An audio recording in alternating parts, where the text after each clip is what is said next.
I wasn't going to make this video, and I probably shouldn't, but I have to. If you've been following this channel, you know that a couple weeks ago, Carnage Coalition sent me a letter to my studio. They said, meet me in the woods. So stupidly, I went out there and I met them in the woods. There was weird noises. People were following me around, it seemed like, but I thought it was crazy.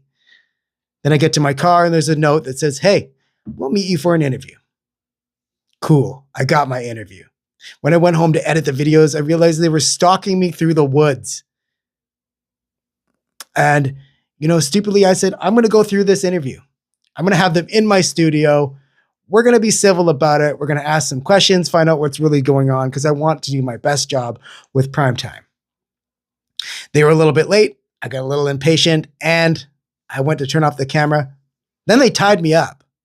Not only tied me up, they forced me to ask their questions. And then they attacked me and left me with this. I had to go to the hospital. The doctor said, could be permanent. Just give it time. Time, right? Like we all have a bunch of time here. I don't have a lot of time. And I'm getting lightheaded and dizzy and light sensitivity. And, I can't do this anymore. And if that wasn't bad enough, today I get a little note in my mailbox. It says, don't talk about mother. They have gone too far. Now they're bringing this to my house.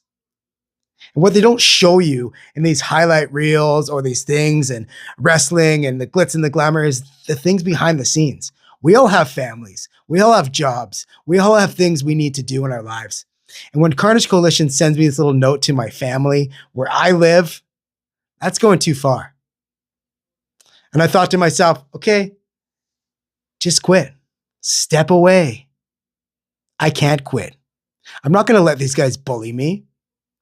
I'm not going to let them getting away with me not being able to drive my kid to school because of my depth perception. I'm not going to let them get away with, my son asking me why I'm wearing sunglasses in the house.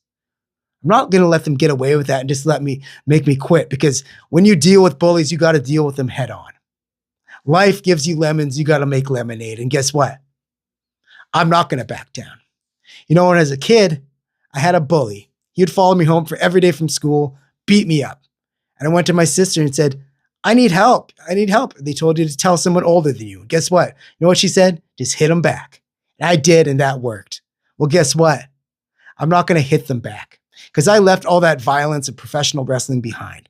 I thought I was going to be the backstage guy, the safe job. Safe. The interviewer. What Carnage Coalition has made this job not safe. But I'm not backing down. I'm going to do this 100% of my job, because I love prime time. I love professional wrestling. And this is what I want to do with my life. So hopefully they leave me alone. At the next show, I'm going to be there 15th and 16th of May at the Prince George Civic Center. And I'm going to be doing my job. And we're going to have Rebel Knoxville on the podcast on May 8th. We're going to talk about the tag team championships. We're going to talk about the table match. We're going to try to leave this Carnage Coalition stuff behind. But hopefully that's where they leave it too. What do you think? Should I just let them get away with this and quit? Or should I continue doing my job 100%?